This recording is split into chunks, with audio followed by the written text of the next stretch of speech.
नमस्कार साथियों, study battle YouTube channel में एक बार आपका फिर से स्वागत है।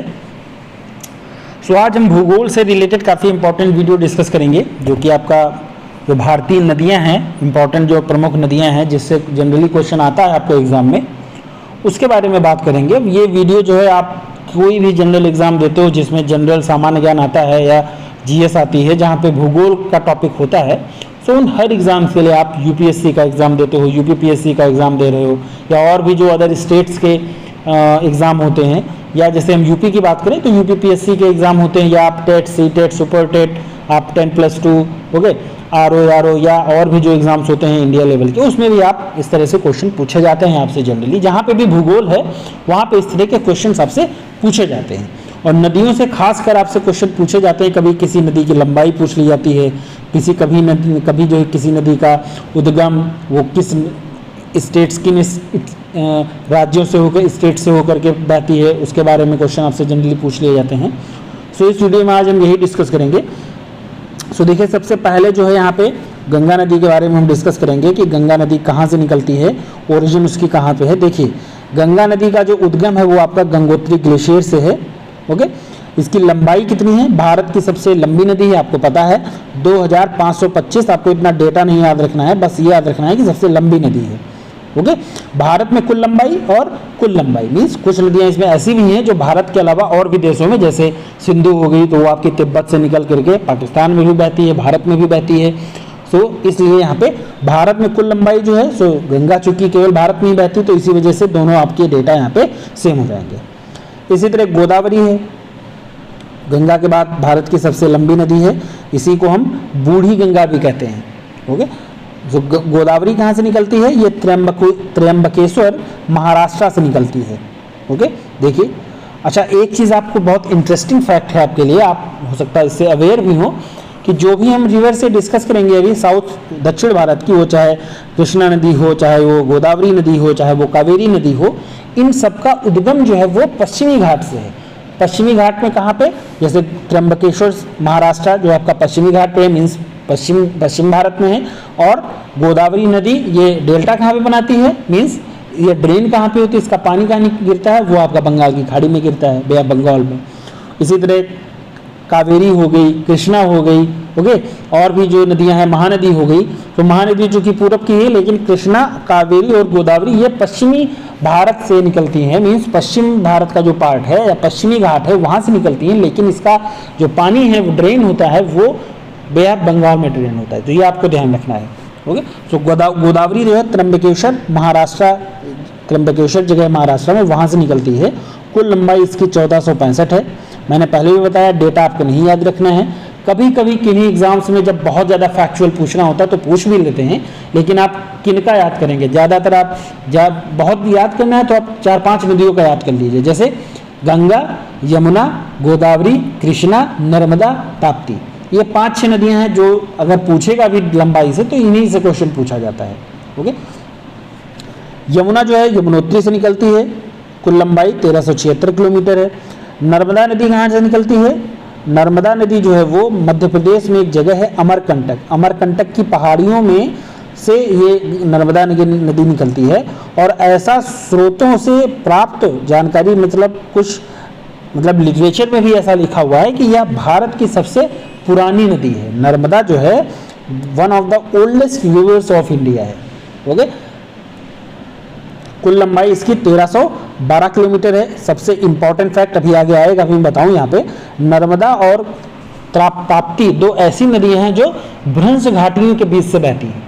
अगर आपने भूगोल पढ़ा हो, भूगोल का आपको थोड़ा नॉलेज हो, तो आपको पता होगा कि रिफ्ट वैलीज के थ्रू बहने वाली नदियाँ कौन सी हैं, तो वो आपकी नर्मदा और ताप्ती हैं।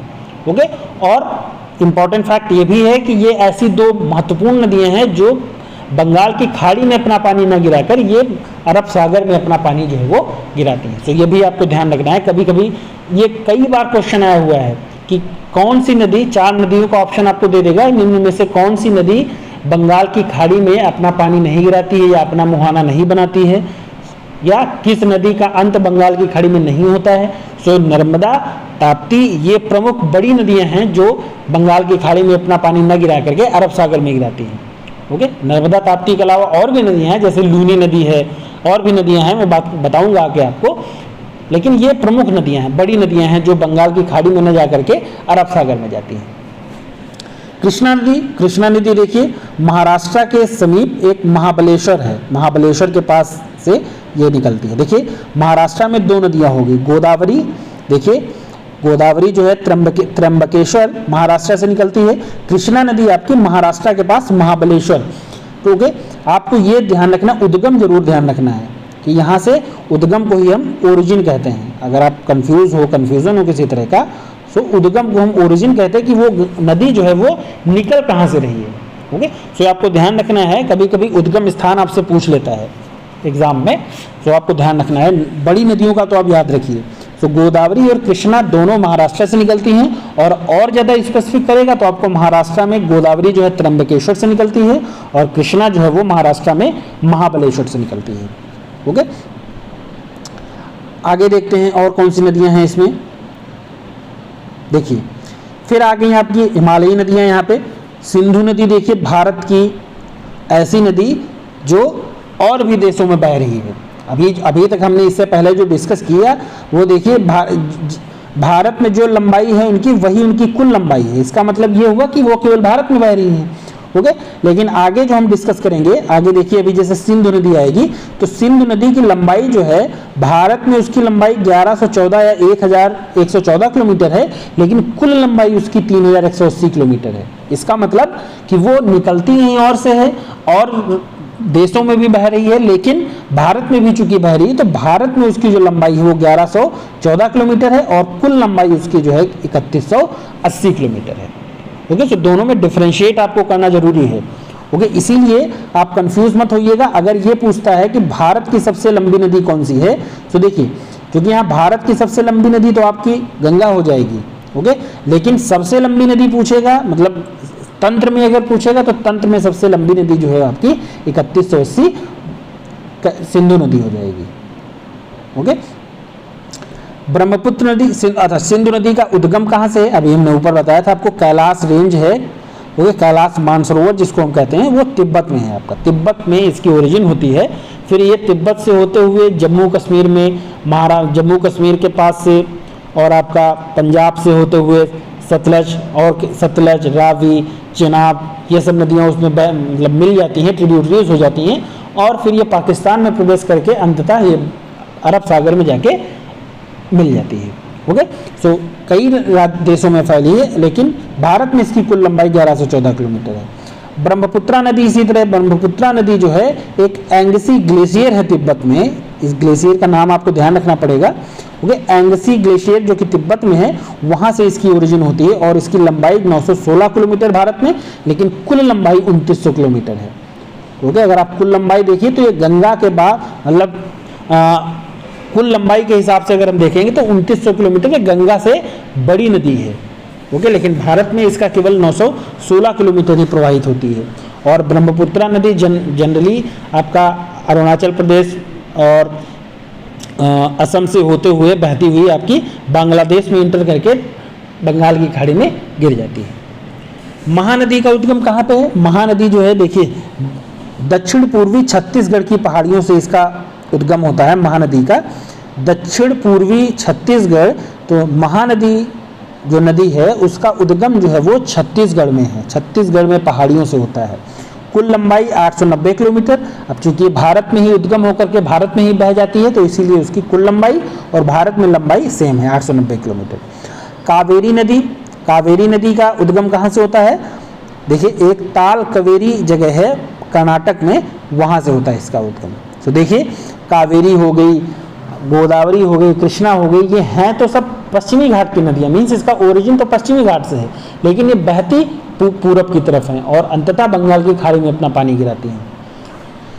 ताप्ती नदी, नर्मदा नदी अभी हमने ऊपर बात करी थी, इसी तरह नर्मदा नदी अमरकंटक पहाड़ियों से मध्य प्रदेश में निकलती है और ताप्ती नदी भी मध्य प्रदेश से ही निकलती है, लेकिन मुल्तई के पास सतपुड़ा रेंज, जो सतपुड़ा रेंज है वहाँ से ये नदी निकलती है। ओके, सतपुड़ा रेंज कह लीजिए, सतपुड़ा पहाड़ियाँ कह लीजिए, सतपुड़ा पहाड़ियों पे ही कोई एक जगह है, वहाँ से ये नदी निकलती है। टोटल लंबाई 724 ये सेम है। फिर अब हम कुछ फैक्ट्स के बारे में डिस्कस करेंगे। देखिए यहाँ पे गंगा नदी की लंबाई 2525 किलोमीटर हमने आपको ऊपर बताया।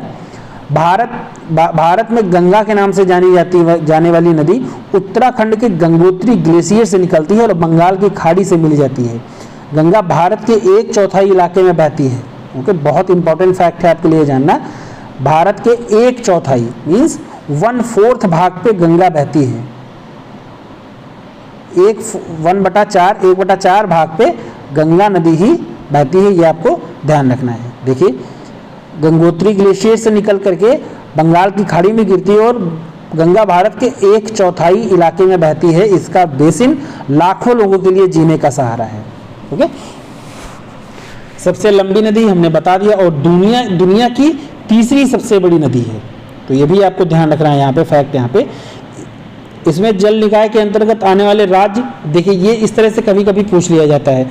थोड़ा सा क्वेश्चंस को मतलब अप्लाइड जब पूछा जाता है, अप्लाइड नॉलेज आपसे लेना होता है कि आपने मैप के माध्यम से कितना अच्छा पढ़ा है, आपकी अप्रोच कितनी अच्छी है किसी पॉइंट को लेकर के। तो आपको क्वेश्चन इस तरह से देखिए, आपने देखा होगा कोई एग्जाम में आता है कि आप गंगा के किनारे किनारे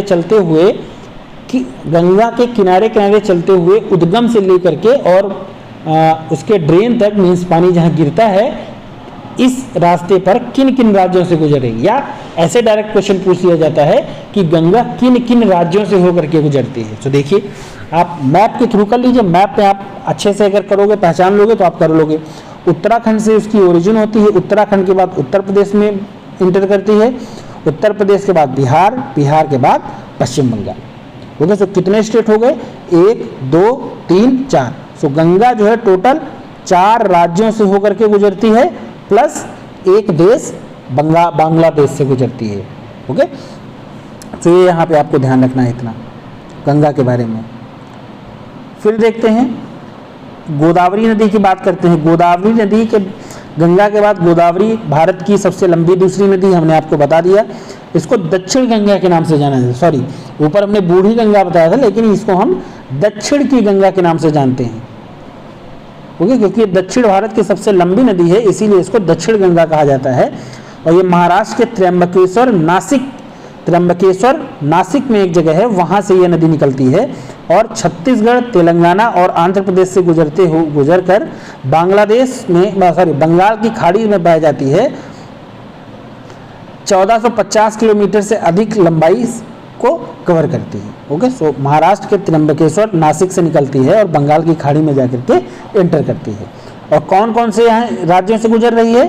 देखिए महाराष्ट्र से ओरिजिन हो ही रही है, प्लस छत्तीसगढ़, तेलंगाना और आंध्र प्रदेश से होते हुए बंगाल की खाड़ी में पानी अपना गिरा देती है। ये हो गया आपका, यही सारे फैक्ट आपसे पूछे जाते हैं। फैक्चुअल इंफॉर्मेशन जो आपसे लेनी होती है तो इसी तरह के क्वेश्चन आपसे बनते हैं यहाँ पे। आगे देखते हैं यमुना नदी की उद्गम कहाँ से होता है। यमुना नदी का उद्गम हमने आपको बता दिया, उत्तराखंड के पास एक उत्तरकाशी में बंदरपूंछ चोटी पर यमुनोत्री ग्लेशियर से होता है। अब यमुनोत्री ग्लेशियर याद रखिए, यहाँ से इसकी ओरिजिन होती है, प्लस यह गंगा की सबसे बड़ी या सबसे लंबी सहायक नदी है। ओके, तो इस तरह डायरेक्ट क्वेश्चन पूछा जाता है, गंगा की सबसे लंबी सहायक नदी कौन सी है? वो आपकी यमुना है। कहाँ कहाँ बहती है? उत्तराखंड से होते हुए ये उत्तर प्रदेश में ना बह करके उत्तराखंड से होते हुए दिल्ली, हिमाचल प्रदेश, हरियाणा और उत्तर प्रदेश में बहती है। सॉरी, उत्तर प्रदेश राज्यों को 1376 किलोमीटर की दूरी तक तय करती है। तो कौन कौन से राज्य हुए यमुना नदी में? आपका उत्तराखंड एक हो गया, दिल्ली 2, दिल्ली को राज्य नहीं केंद्र शासित प्रदेश मानिए। अगर केंद्र शासित प्रदेश को इंक्लूड करते हुए राज्यों को पूछेगा तो आप 1 2 3 4 5 बताएंगे, और केवल राज्यों का पूछेगा तो 4 बताएंगे, तब दिल्ली को इंक्लूड नहीं किया जाएगा। फिर आगे हम नर्मदा नदी को देखेंगे। नर्मदा नदी का उद्गम कहाँ से हुआ हमने आपको बता दिया अभी ऊपर ही। नर्मदा नदी, उसको रेवा भी कहा जाता है। ये इंपॉर्टेंट है क्वेश्चन, इंपॉर्टेंट पूछ लिया जाता है कभी आपसे। नर्मदा नदी को रेवा नदी भी कहा जाता है। और प्रायद्वीपीय भारत, ओके, प्रायद्वीप का मतलब क्या होता है? 3 ओर जल से घिरा हुआ भाग, ऐसा भाग जो 3 तरफ जल से घिरा हुआ हो। देखिए जैसे उत्तर भारत को अगर हम जो दक्षिण भारत का मैप है उसका हम देखें तो दक्षिण भारत का मैप कुछ ऐसा है। देखिए ओके, तो देखिए इधर आपका अरब सागर है, इधर आपका बंगाल की खाड़ी है और इधर आपका हिंद महासागर है। ओके, सो इसके तीन तरफ, पूरब में बंगाल की खाड़ी, पश्चिम में अरब सागर और दक्षिण में हिंद महासागर। सो देखिए तीन तरफ इसके जल है, मीन्स तीन ओर जल से घिरा हुआ भूभाग जो है उसको हम प्रायद्वीप कहते हैं। ओके, तो ये प्रायद्वीप की डेफिनेशन होती है, इसीलिए इसको हम भारतीय प्रायद्वीप या उपमहाद्वीप भी कभी कभी संज्ञा देते हैं इसको। ओके, तो यहाँ पे क्या आपको ध्यान रखना है, देखिए प्रायद्वीपीय भारत की सबसे लंबी नदी है कौन सी? नर्मदा नदी। कहाँ से निकलती है? मध्य प्रदेश में अमरकंटक पर्वत से होकर के निकलती है और यह भारत की 7 पवित्र नदियों में से एक है। इसका उल्लेख हिंदुओं की विभिन्न प्राचीन लिपियों में भी किया गया है। ओके, पवित्र नदी है, पुरानी नदी है और अरब सागर में 1300 किलोमीटर से अधिक की दूरी तय करने के बाद ये अरब सागर में जाकर के अपना पानी गिरा देती है या विलीन हो जाती है, एक ही बात है।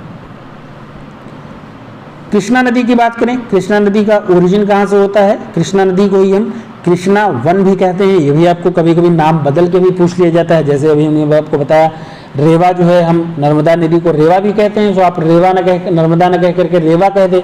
सो दूसरा नाम भी आपको ध्यान रखना चाहिए। तो कृष्णा नदी को दूसरा नाम क्या यहाँ पे दिया हुआ है? कृष्णा वन कहा जाता है। उत्पत्ति हमने अभी आपको ऊपर बताई थी, महाराष्ट्र में महाबलेश्वर से होती है। ओके, और गोदावरी की कहाँ से होती है? महाराष्ट्र में ही त्र्यंबकेश्वर, जो कि आपका नासिक जिले में है। सो महाबलेश्वर के पास पश्चिमी घाट से हुई है।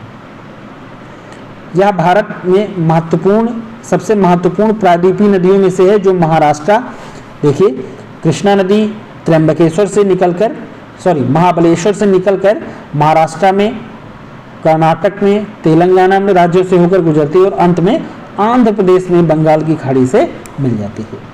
दोस्तों कभी कभी आपसे इस तरह से भी क्वेश्चन पूछ लिया जाता है कि कोई भी नदी, जैसे यहाँ पे कृष्णा नदी की बात करें तो कृष्णा नदी किन राज्यों से होकर के गुजरती है, या आप कृष्णा नदी के सहारे चलते हुए किन राज्यों से गुजरेंगे।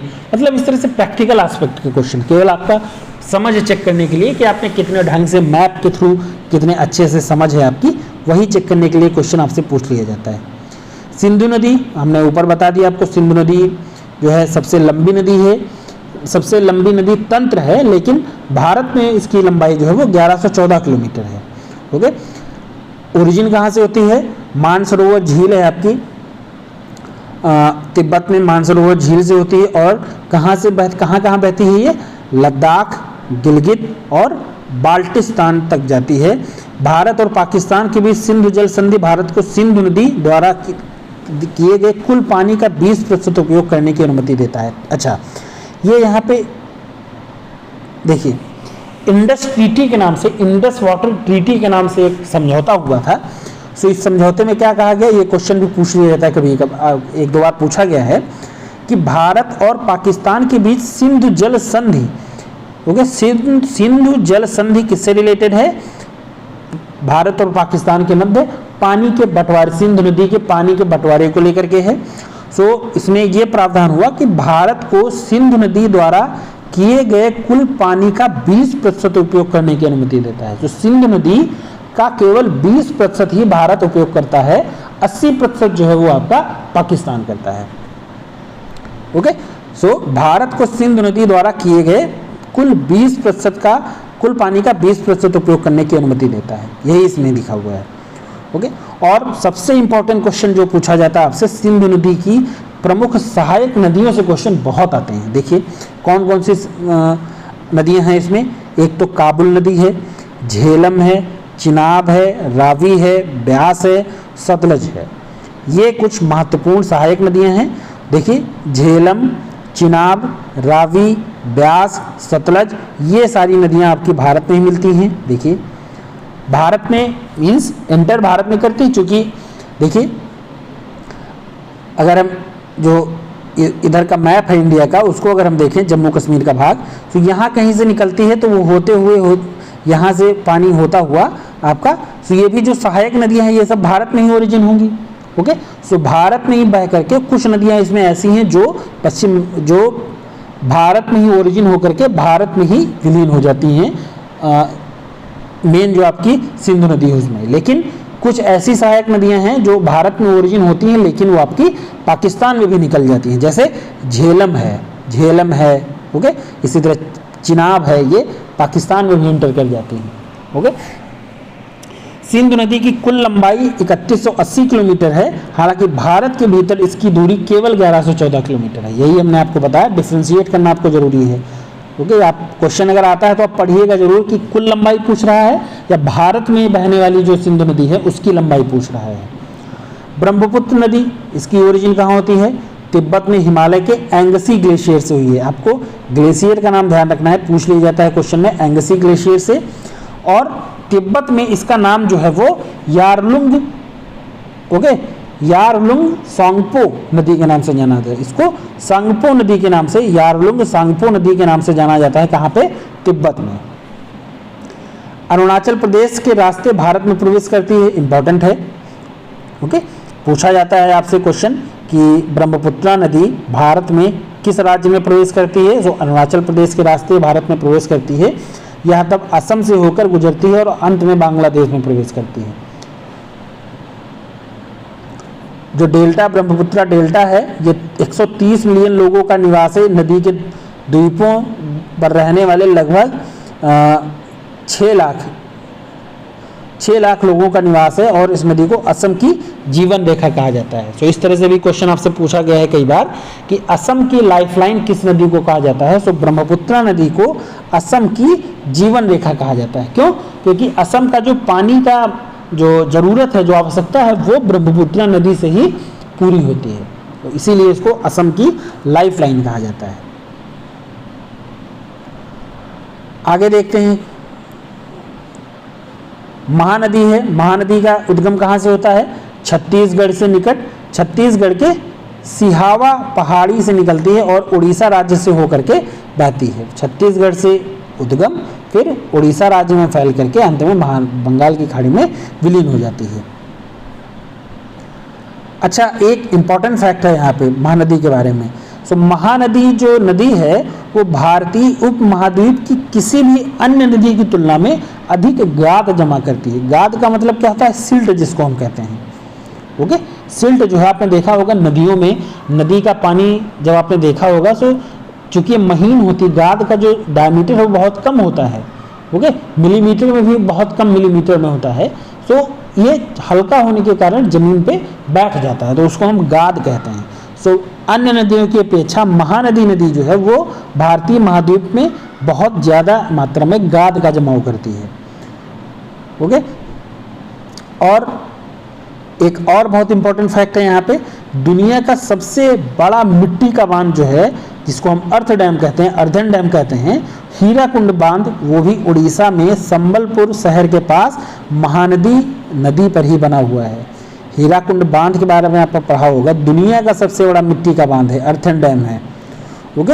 ये उड़ीसा नदी में संबलपुर जगह है, उसके पास महानदी नदी पर बनाया गया है। और इसी हीराकुंड बांध के पास में, हीराकुंड बांध के पीछे ही देखिए, जब कोई बांध बनाया जाता है तो उसके पीछे एक जलाशय, जलाशय को ही हम इंग्लिश में रिजर्वायर कहते हैं, रिजर्वायर के तौर पे बनाया जाता है कि एक्सेस पानी जो है वो वहाँ पे स्टोर कर दिया जाए और जब ज़रूरत हो तो बांध के नहीं, उस रिजर्वायर से पानी जो है ले लिया जाए। ज़रूरत के, जैसे फसलों के लिए पानी की ज़रूरत है तो उसी जलाशय से पानी जो है वो छोड़ दिया जाता है और जहाँ पानी की ज़रूरत होती है उसी तरह से इस्तेमाल होता है, ओके। जैसे भाखड़ा नंगल है, तो भाखड़ा नंगल में भी, नंगल एक डैम है, भाखड़ा डैम है और उसी के पास में नंगल डैम है, छोटा सा रिजर्वायर जिसको हम कहते हैं। तो हीराकुंड बांध के पीछे 55 किलोमीटर लंबा हीराकुंड जलाशय है, जो एशिया की सबसे लंबी कृत्रिम झीलों में से एक है। अब चूंकि वो पानी को स्टोर करने के लिए जलाशय टाइप का बनाया जाता है, तो वो भी एक झील की तरह व्यवहार, उसको हम एक झील की ही तरह मानते हैं। तो इसीलिए एशिया की सबसे बड़ी सबसे लंबी कृत्रिम झीलों में से एक है कौन सी? हीराकुंड जलाशय, ओके। तो ये आपका महानदी के बारे में हुआ।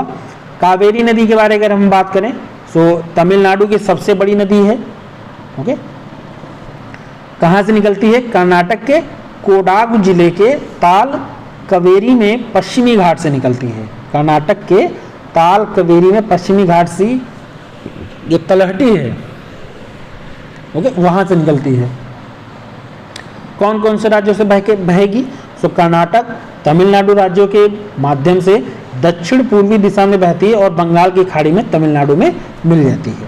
सो कोडागु पहाड़ियों में दक्कन के पठार तक की अपनी यात्रा के साथ कावेरी नदी श्रीरंगपट्टनम या इसको श्रीरंगपटना या सिवान समुद्र में 2 द्वीप बनाती है। ओके, यह नदी जो है 2 द्वीप पटना और श्रीरंगपटना और सिवान समुद्र, ये 2 द्वीप बनाती है। ओके, तो ये भी आपको यहाँ पे ध्यान रखना है, इंपॉर्टेंट फैक्ट है, आपसे पूछा जा सकता है एग्जाम में। लास्ट में आपकी ताप्ती नदी बसती है। तो ताप्ती नदी के बारे में आपको क्या याद रखना है? मध्य प्रदेश में महाराष्ट्र और गुजरात, इन 3 राज्यों से होकर के गुजरती है। देखिए, यह नदी पश्चिम से पूरब से पश्चिम की ओर बहती है, फिर जाके बंगाल के अरब सागर में गिर जाती है। तो मध्य प्रदेश से ओरिजिन होती है, फिर गुजरात, महाराष्ट्र, इन स्टेट से 3 स्टेट से होकर के बंगाल की अरब सागर में ड्रेन होती है। यह नदी या भारत की केवल 3 प्रायद्वीप नदियों में से एक है जो पूर्व से पश्चिम तक चलती है। ठीक है, हमने ऊपर भी आपको बताया था कि 2 नदियां प्रमुख बड़ी नदियां हैं जो पूरब दिशा में न बह करके पश्चिम दिशा में बहती हैं, मीन्स बंगाल की खाड़ी में अपना पानी न गिरा करके अरब सागर में अपना पानी गिराती हैं। ओके, सो